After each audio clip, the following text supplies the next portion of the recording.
A variety of creative TV and radio packages and see why AMP2 TV works with many major companies, including Comcast, Bravo, and Fox 29, as well as individuals and businesses of all types and sizes. To see samples of their work or to find out more, visit their website at amp2.tv. That's AMP2.tv. Or call them at 1-866-224-5422. That's 866-224-5422.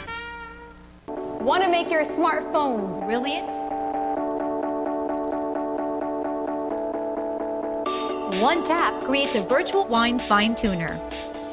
Another, a coffee refiner. A beauty cream and makeup enhancer. Wow. Look at your eye. What a difference. And with still just a tap, a strength and flexibility harmonizer. Yeah, I definitely felt something different. This is the Vitalizer. In the App Store on any smartphone, a simple download that will embed specific frequencies and vibrations into your phone's light photons and sound waves. Calibrations designed to affect taste. Vitalizer one is better than the other one, for sure. Hydration, absorption, Feel silkier. and perhaps most incredibly, your strength, flexibility, and energy. Amazing. Wow. Crazy. Well, salud. I'm loving it. Go to www.vitalizerapp.com and make your smartphone brilliant. The opinions expressed on the following sponsored program are strictly those of the host, guests, and callers, and not necessarily those of this station, its staff, management, or sponsors. Hi, this is Faith. Welcome to the Faith Washington Show. We will discuss life, business, leadership, family, and fun, and what happens when your view of the world expands. A wide variety of guests will provide insight on how they do business, family, and leadership in their lives. So now, here's today's show. Well, it's the same thing. Yeah. Hey, good evening, folks. Thank you so much for joining us here tonight. We are live on Facebook, Periscope, 95.3 FM, 1470 AM, and the iHeartRadio app, WWNN. I have a really special guest, Dr. John Baker, who is an orthopedic surgeon, an MD, and he is here tonight. We're going to discuss his career and the center that he and his fiance own, the Radiant Aesthetic Plastic Surgery and Med Spa. So, John, welcome. Welcome. Thank you. I'm so glad you're here. So, I would like you, if you could tell our audience kind of how you started this career, and don't leave out the 5-year-old. Okay? You're going to love this. This is awesome. Incredible. Please. So I've known I want to be a doctor since I was 3. Then I have a cake that I have a picture of way back when I was younger, at 5 years old, with a stethoscope on the cake. Because well, that's really pretty telltale. Yeah, so I've always wanted to be a surgeon. I've always wanted to be a doctor. And that was where I started. Wow. And then I went from there to going into the military. I had to get my dad to sign off so I could go in at 17 because I graduated early from high school. And so he had to sign off? He had to sign off. You have to be 18 to go in. I had no idea. So he signed off for me to go in, and I went in. I went in a program where I started out as a hospital corpsman, and then I went on to a secondary school, which is an operating room tech school. Okay. And so I was an operating room tech, and I handled instruments in the operating room for orthopedics and did some plastics and some OBGYN at the time. And then we went from there. I went in, and I was in for about 5 years. While I was in, I went to college.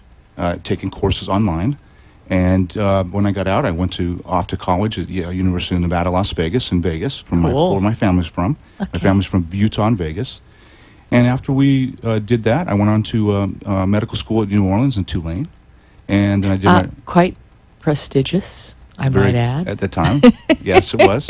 It still is a very prestigious school. Yes, and it was a great school to go to because you played hard and you worked hard. Right. So, and you had your tests every Monday. So over the weekends, we really couldn't do much. So most of us didn't go to class. They arranged it that way. Exactly. You know it. Exactly. To keep us off Bourbon Street, right? So we actually study and make grades, right? So, and then I did my residency up in Virginia, at Medical College of Virginia, VCU, in Richmond. And then I actually ended up going back into the military. So I went into a private practice for about 6 months. I knew I was probably going to get activated. I was in the reserves, and I ended up getting activated in December. What does activated mean? That means that you get called up. Okay. So you're in the reserves, and you're a reservist as an orthopedic surgeon, and then you get called up. And if they call you, you got to go. And so I ended up going in. So you went to... I went to Charleston, South Carolina first. Okay. And then I went to Portsmouth Naval Hospital, which was the flagship hospital for that. Them and Walter Reed were the flagship hospitals for people that were coming back from the war. So anywhere, Afghanistan, Iran, Iraq, any of those things. And my job... So the vets. The veterans. Okay, you guys all know I love the vets. I love the vets. Yes. Anybody who takes care of them and honors them, you okay in my book. Good. So then I did my time up there at Portsmouth Naval Hospital, and my job there was a sports medicine surgeon, and there was 3 of us, and we took care of anybody that was coming back with shoulder and knee injuries. The 3 of us would do that at Portsmouth. So we had the Navy SEALs, we had the Army, we had the Rangers, we had you name it, we had them, because we would take care of the shoulders and anything that was injured that would come back to us. So a lot of times we would get medevac to Germany or somewhere first. They would stabilize them and then send them over to us to fix them and get them back. Wow. So it was a good tour. You got to see a lot of different injuries and joint issues, and you say sports, but I mean these people were through the war. Through the war. And they probably had some kind of mangled issues. Very mangled issues, and a lot of times a lot of trauma. Okay. And the shoulders would be torn or dislocated. Wow. They would tear their knees with a meniscus tear in the knee or something like that. Okay. So we would have to reconstruct them and try to do them the best we could. And at that time, we had the technology to be able to take care of them with those kind of situations, with getting them back. Because most of them always wanted to go back. The Navy SEALs, their team. You lose a Navy SEAL. They're tough. Yeah. You lose one of them, Yeah, it's being really mild. Yeah, they're more than tough. They're tough. And they always wanted to go back. So it was kind of like a situation where you would try to get them. Fix it. You fix them the best. You get them fixed, and you get them back as soon as they can, because they're a part of a team. So you had like a Navy, for example, Navy 6 team or a Navy SEAL 4 team or whatever. I'm sure you saw some of the movies. Yes. Some of those movies were very accurate, and some of them were somewhat accurate. But that's kind of what it was like. Wow. And they would want to go back as soon as they could get back, because they knew that their team depended on them. Exactly. So. And that they were a unit. Not just one person, but the team. There's no I in team, as we say. Exactly. So that's pretty impressive, but I think that overall gave you such a broad base of experience in your medical practice that, wow, there's no substitute for that. You probably saw thousands of people. We did. Wow. We did. We saw a lot of them. And it was tough also, a lot of them, it's an emotional kind of thing. You see them, it's tough seeing what they go through, and they come back and they go through a lot of, different situations when they come back from the war. So you not only saw that part of it, you saw the post-traumatic stuff and different things like that where they have to deal with it mentally. So we would see it all, because Portsmouth was a huge hospital. They had all fields, all fields there. So we want to say this to all our vets out there, just from us to you, thank you so much for your service to this country. Without you, we would not have freedom, and nothing is free. So lots of people gave their lives, gave their bodies, gave their body parts. Thank you, Dr. Baker, for putting them back together and your team with them. But we want to say thank you. And I also want to bring up that you spoke about something else that you were able to do during that time that was leading edge. You're always on the leading edge. We'll talk about that too. But you were able to do PRP therapies back then because they were vets. Exactly. And you were able to do this leading, cutting edge type of healing. Explain that a little bit more to the audience. Kind of break it down with the PRP and what it really means to the joint to be injected with these wonderful liquid life fluids. Exactly. So platelet-rich plasma is very important. It's a really good stuff. It helps you heal. And we basically draw your blood, we spin it down, and we take the platelet-rich plasma, which is your platelets, like cells, that is good. And those things we want to put in an area to get them to heal. And the nice part about them, that you're putting it in an area where you're right there and it's concentrated. So it brings your growth hormones, it brings like the different things to your body, because we know that for bodies to heal, you have to have a short term of inflammation process, And then after that, you have to have the cells there to get things to heal. So platelet-rich plasma was very important. Back in the day when I was doing this, we call it APC, which is APC was what we called it then. It's really just taking their blood, drawing it down, spinning it down, and now you're going to see it all over the country. There's a lot of people that are doing it. A lot of the sports guys are doing it. You're going to see people like Kobe Bryant that did it. You're going to see people, like Emmett Smith. A lot of these people that have done this to help them heal faster. A lot of the athletes do that, and now a lot of us are doing more and more of that because we know it works. It helps them to heal the process so that they have a tear or something in their shoulder, or even if you repair something, you're putting it with that to help that heal faster and help it heal. Really? So it's really neat. So that technology that you used then and that we're using now, which is even more refined, I'm certain, at this point, speeds that healing process. So the patients that you have that you're doing knee and shoulder joint replacements, whether it's a total or whatever it may be, you're able to assist that process so that maybe somebody might not even need to have surgery. That's correct. There's a lot of things that don't need surgery, and there's a lot, obviously I'm a surgeon, so I love to operate. Right. But at the end of the day, there's times when patients come to you that are healthy. They're in their 30s or 40s. They might have a partial rotator cuff tear, or they may have a meniscus problem in their knee, for example, which is like the shock absorber in the knee. Right. So they may have that, but they may be able to heal without having to have surgery, because we really don't like to operate on partial rotator cuff tears. If you have a full thickness rotator cuff tear where it's displaced off the bone and it's retracted, you're going to have to fix that. Right. But the nice part about that is if you do the platelet-rich plasma or stem cell, because we're doing stem cells now, you can't really always call them stem cells. Exactly. But there's the technology legalities. Right. So, but we're finding that if we take those tendons and we put those back to the bone and we put something in there to help them heal, because the reason why they don't heal is a lot of it is due to blood supply. And it's due to the fact very low. It's very low. In the joint, it's very, very low. It's low in certain areas, and it's low in just off the insertion area of a lot of your tendons or your ligaments. Okay. So we know that if we put that in those areas to help that to heal, along with fixing whatever we need to fix, or not have to fix anything at all, is good for them. And why not? Why would we want to do that?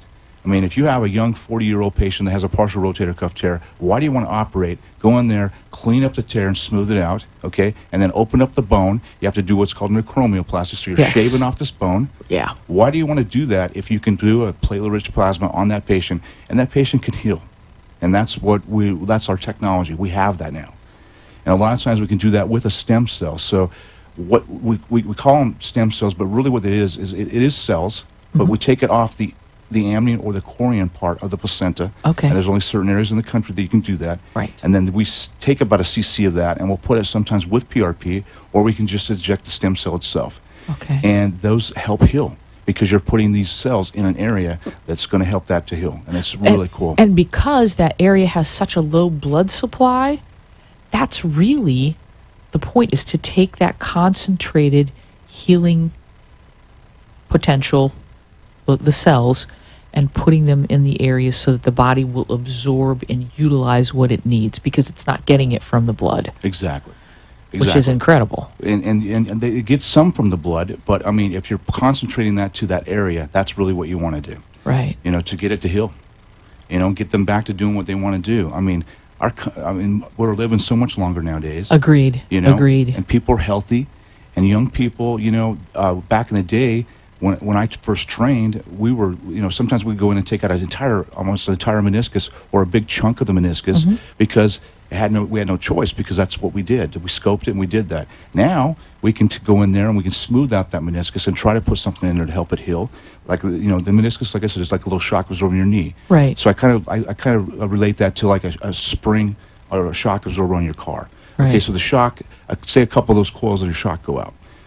We are able now to go in there and fix that area, and the less we take out, the better we are, because we know that if you take out too much of those shock absorbers, you go on to arthritis. Yeah, it's a problem. And we don't want to do that. Right. That inflammatory process that occurs, which is what the body sets up anyway when there's any sort of injury or damage. Correct. No matter what you do, that inflammatory process occurs in the body.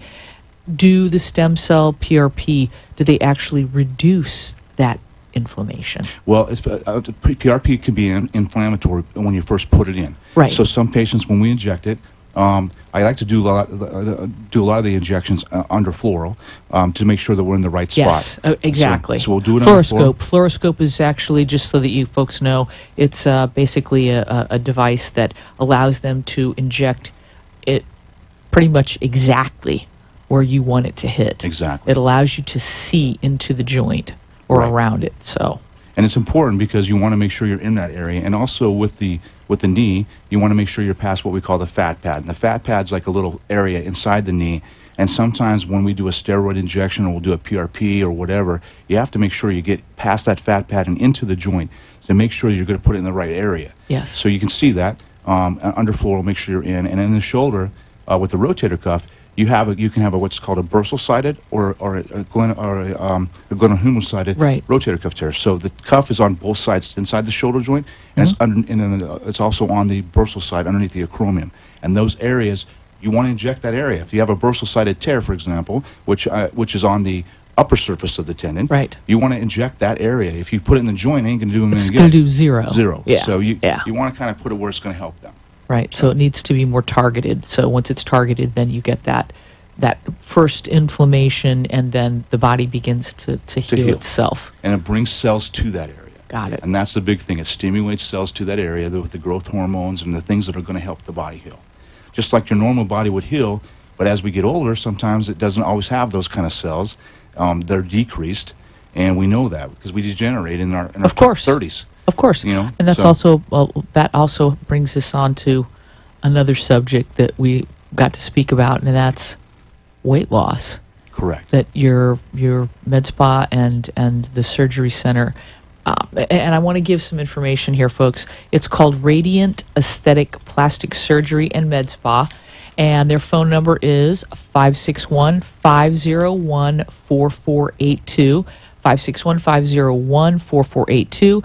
And then Allegiance Orthopedic is Dr. Baker's orthopedic group, and that's 561-330-4358, 561-330-4358. If you would like to contact them, you can ask questions, you can go in for a consult. I think that's really a great thing to do rather than just running to someone to have surgery.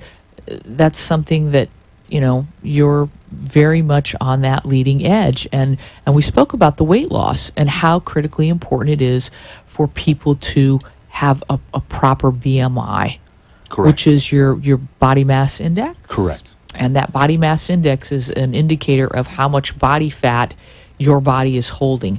And when it is too high, what occurs is it puts huge pressure on your joints. Like if you're picking things up, it's difficult, puts pressure on your heart, and it has to work harder. Then people end up on blood pressure medications, which are toxic anyway. Did I say that out loud? I did. You know I'm going to do that. And then also the knees and the hips. Knees, hips, ankles. Because it's a weight-bearing joint, that's a big deal. So talk to me about that. Talk to our audience about correcting that and why it's so critically important. So in the orthopedic world, for example, let's talk about the BMI. So we know in the orthopedic world, and we know pretty much in other fields too, but we know in orthopedics for sure that the BMI is very important.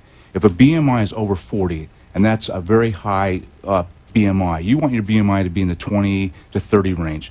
If your BMI is over 40, that means that you're in a really high risk rate. We don't even want to do total joints with a BMI over 40. We don't want to do total hips with a BMI 40. We don't really even want to operate with a BMI over 40 because we want to look at other things. One is weight loss, to try to get that underneath that, because we know the complication rate is much higher. We know that if I put a total knee in a patient with a BMI of over 40, they have a much higher risk rate. So we're in our field with the American Academy of Orthopedics, which is our academy that we deal with. We've really concentrated on looking at two major things, BMI and looking at their labs afterwards, like the transferrin level, which is one of the things we would check, albumin, which is very important, and different kinds of things that we would also look at as a CBC in the labs, and the SED rates, which is like an inflammatory process in your body. We're looking at SED rate and different things. We know if those levels are high, we know you're not going to heal as well. So we know that now, and so a lot of times if we have a BMI over 40, we're checking those labs before we're doing anything. Even in like a diabetic that we're looking at with a foot problem, for example, with an ulcer. Okay? Yes. We know, for example, that in foot with an ulcer, you have a problem. If your BMI is high or your albumin levels are high or your transferrin levels are high, and the labs aren't important. It's just those are things we can check to look indicators. at to see. Simple indicators exactly. that add to the picture. Exactly. And so we know that. And then and with the BMI, we're really focusing nowadays on getting people to lose weight, because if you're overweight, you have a high risk for diabetes, hypertension, all kinds of cardiac problems, blood clots, different things. We know that. So if we can stop and help you lose some weight, it's going to not only help you in your long run, but it's going to help you on your joints. Because when we walk, we have 5 times our body weight just through our knees, for example. Through our hips, it can be right around that same area. So we know that. And so if we're doing that, you're putting a lot of risk on your cartilage. You're putting a lot of problems with the cartilage, and you're putting that cartilage into a situation where it's going to cause you osteoarthritis, and we know that. And so if we can help them lose the weight, and if they have to have a total knee, for example, which we've talked about earlier today with the Mako. Which I love this. You got to hear this. So, this is really cool. So I just did my first. I've done some uni total knees with the robot. Mean? What does one uni side, mean? just one side. Okay. I've done some of those, but today I did a total knee replacement. So we did a complete total knee replacement with a robot, and the robot is really cool because you cannot get cuts like what a robot can do for you to help you with that. It's not like the robots are going to take over, which some people think that's not going to happen, but they're programmed, folks, they're by programmed humans. by me and by the people in the room that help us, and that helps us make our cuts to such a precise area that we're able to put in a knee that's custom made for you with a CT scan, that the knee is put in exactly with the perfect cuts, so we know where to put that knee, exactly where we need to put it. So that was like a really cool thing. And so with that situation, though, you're still looking at that BMI that we talked about to make sure that before we do that total knee, we get them down in a range that knee's going to last for them. Right, so it's going to be reasonable, because otherwise you replace the knee, and if the BMI is still too high, what's the point? Because the knee is still going to deteriorate. Even if it's a replacement, you're still going to get wear and tear on that joint. No matter titanium, whatever you put in, you're still going to get wear and tear. Well, and that, and your infection rates, and different things, and everything, all those things comes back. Yes, it's a risk. Yes. That inflammatory process when people are over a normal BMI just creates havoc in your system. Yep. And that was another thing that we discussed, are the things like anti-inflammatories, taking those types of pills, ibuprofen, naproxen, whatever it is you may want to take, the COX-2 inhibitors. These types of drugs are not good for the body. They cause all sorts of side effects. And you want the body to go through the natural process of healing, which actually includes an inflammation and then the healing. Correct. Just like the PRP, when you inject the PRP, the platelet-rich plasma, it sets up an inflammatory process, and then the body recognizes it and begins to heal and bring the cells into alignment so that they actually do what they're supposed to do. That's correct, yes. So, and another thing we spoke about, and I'm not one for massage, but Dr. Baker has kind of convinced me it's probably a really good idea. I'd like to have you tell the audience a little more about that. I think it's pretty exciting. So massage is actually very important for the body. It does help you. And some people don't like that deep tissue massage. She said she doesn't like the deep tissue massage, but there's multiple different ways you can do a massage to a point where it actually can help you, because it stimulates blood flow to that area. It helps, with the healing process. And to say somebody's in a bad car accident, for example, and they get a bad whiplash, you can put them on anti-inflammatories, you can inject them with steroids, you can do all kinds of different things. But one of the things that's key is a lot of people will have a chiro, or they either believe in them or they don't. But a chiropractor can put your neck back into a position that's in a good position, as long as you're going to the right chiropractor. You got to go to one that's going to do the right thing. And True. That's true about anybody.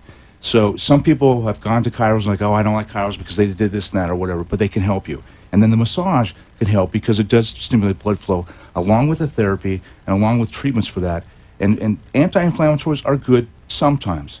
You know, in a first process, you want to try to help with the inflammation so they heal, but an anti-inflammatory can kind of help a little bit with the pain and stuff without trying to put you on a narcotic. Right. The goal for me is I don't want people on narcotics. Bingo, which brings us to the next subject, because we don't have a lot of time. But Sure. we can talk for hours with love this this. subject. I do too, totally. The CBD. Yes. Okay, y'all know I love CBD. It stimulates that endocannabinoid system in the body. What is the advantage to using that, Dr. Baker? So CBD, the advantage is that it's just what you said. It does stimulate the processes in your body, and it can help with healing. It can help with pain. It can help with muscle spasm. It can help with a lot of different things. And the oils are good. I also do the medical marijuana because I believe in it. Some physicians are still skeptical about it, but there's a lot of us now in Florida that you'll find that do dispense it. Not dispense it, sorry, the right for it. Right. But it has to be a certain area that you have a criteria for that.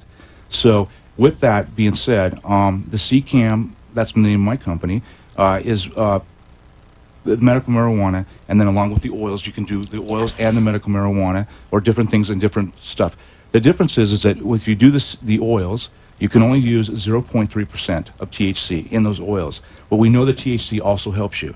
It has a lot of things that does help with the body, with the muscle pain itself, different things. It's being used for epilepsy. It's being used for ADHD. It's being used for seizures. A lot of different things, and also the biggest thing is cancer. And we know in Florida, there's a lot of cancer. There's cancer. There's a lot of patients that are on that are on medical marijuana that had cancer or are still having cancer. And as long as you're working with that oncologist and you're doing certain things with them, it helps them tremendously with the nausea, the vomiting, the pain, all that stuff. The pain. I love it. And that was the thing that we spoke about before the show, is the opioid crisis in the United States is absolutely out of control, and we need to get a handle on it. And the only way to do that is for our practitioners, our physicians, nurses, anyone who is practicing in this area that can use CBD oil, whether it's completely devoid of the THC or whether it's got the legal 0.03% THC in it, to absolutely help with chronic pain. Chronic pain makes people depressed, problematic, all sorts of issues. CCAM, another company of Dr. Baker's, is 561-706-9189. 561-706-9189. Please, folks, contact these numbers. You can always call me, 561-702-3986. We are live on Facebook tonight, Periscope, 95.3 FM, 1470 AM, and the iHeartRadio app, WWNN. Dr. John Baker, thank you so much for showing up. I so appreciate it. You need to come back because we have more things that we can tell our audience. I really appreciate you being here. Thank you. Thank you. Have a great night, folks. See you next week. Bye.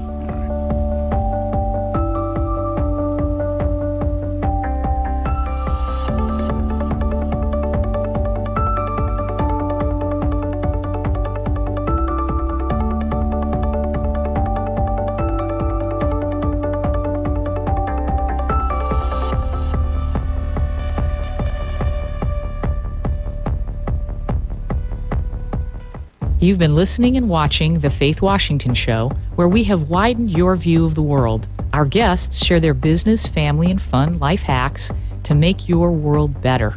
Hope you've learned something to apply to your life and business. The opinions expressed on the preceding sponsored program were